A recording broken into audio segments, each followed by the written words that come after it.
Hello, I'm Gemma Organ-Fletcher. My student number is 474079830 and we are doing the team briefing interview for PSP INV 004. I have with me TAFE students AJ and Margaret. Do you consent to being part of this? Yes. Yes. Excellent. Then we shall start. Good morning team. Today's agenda will be about the tragic incident that took place at Waterworld. We are going ahead with the investigation. I'd like to acknowledge all present here. So we have myself, the team leader, the investigation officers Poldark and Granger, who first attended the scene and have been gracious enough to give us their time, Superintendent Brushstroke, investigators Joe Black and Tony White, and our supervisor Helen Trenchcoat.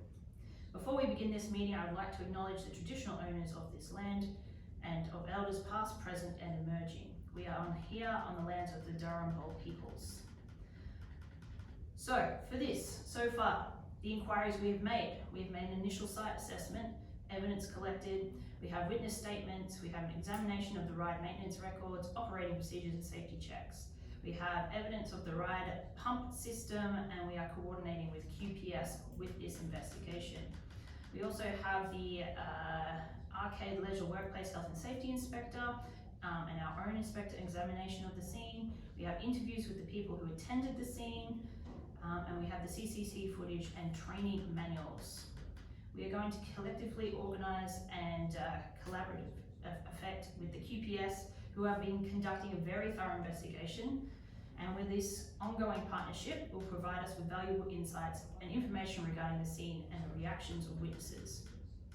So what we need to achieve? We need to achieve the following. We need to revisit the site, track down potential witnesses for further interviews and statements, gain expert opinion statements, examination of maintenance logs and ride procedures by a forensic examiner. We need expert analysis of the ride design and controls, and we need to continue collaboration with the QPS.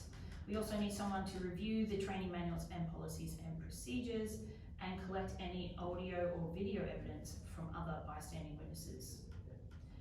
We will be considering a charge under Section 32 of the Work Health and Safety Act 2011, and we will need to prove the negligence of Arcade Leisure Limited for a conviction to uphold. To do this, I will set people with specific tasks. We are under the pump here. The public wants answers quickly, but we need to ensure that this investigation is thorough so the right people can be found accountable. Let's keep efficiency and timeliness in the back of our minds, but please follow up leads as quickly as possible. We have a number of interviews that will be conducted in the course of the next few weeks.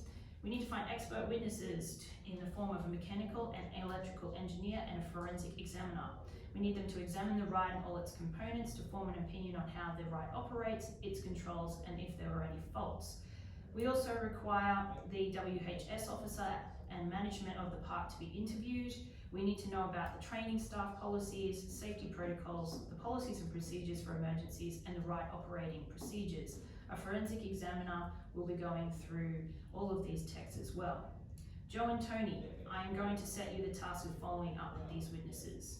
We have been able to find Howard Geitz as a mechanical engineer. He will be able to give his statement, but we are still in need of a forensic examiner and electrical engineer. Alright, so far in the evidence log, we have the ride maintenance records, we have the operation logs and manual. There are staff training manuals and signed documents, we have the policies and procedures and emergency protocols, CCTV footage, audio recordings, video recordings, compliance report from Workplace Health and Safety, ride design and engineering documents, witness statements, photographs of the scene and surround. We have document from David Whitlock, which we'll explain later, autopsy reports and correspondence between staff and management, mainly their emails. What I need to know is there any other evidence we can collect for this matter? I want everyone working on this. Is there anything that we have overlooked? I will place myself on this task, but I need everybody's input. Lastly, for the site, we have identified the safety issues for staff. I need to make sure that everyone signs off on a risk assessment if you are going to attend the site. Please make sure that you prevent the loss of the maintenance logs and training records through data preservation. And if anyone has any issues with mental health to do with this scene, please come and see me. I can remove you from the investigation and place you into another that might make you feel safer. Otherwise, we have a workplace agreement with the psychologist across the road. Please make use of them. This incident was tragic and gory, and I need you to know that your mental health comes first. To recap, Helen and I were going to revisit the site for more information and collect any additional evidence and checking if any of it requires authenticating. Joe and Tony will start the interview processes with the experts and any other witnesses that you can find. I will also task you with tracking down the forensic examiner. We need extra interviews from Mary Miller, Daryl Chatswood, and David Whitlock. At the moment, David is considered a person of interest because he signed off on the safety on the ride in the morning. We also need HR documents from him to prove and authenticate that he is actually in charge of that and is able to conduct those safety procedures. We also need interviews with other staff members who have operated this ride. I am looking to specifically find out if it has any faults before the incident and what kind of conversations do management have with staff regarding safety and emergency protocols. That's it, team. Meeting minutes will go out shortly and we will reconvene next week for updates. Thank you for your time.